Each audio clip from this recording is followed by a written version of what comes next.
ভোটের সময় বুঝলি, দেখদিন নিউজ টিউজ দেখি গেতে কি দেখছে লকডাউন রাখতে শুনতি।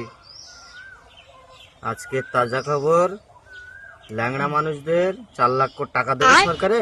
কি কইছে রাজিবুল? কই রাজিবুল? ডাক কি রাজিবুল কোনে থাকবে এখনো? এই লেটেস্ট নিউজ এখন তো শুনিনি কেউ।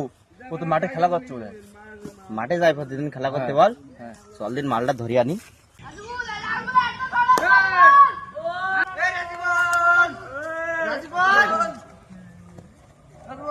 খেলা বন্ধ কর, খেলা বন্ধ কর, দাঁড়া। কষ্ট হয়ে গিয়ে আমি যাচ্ছি না। এ খবর শুনিস নি?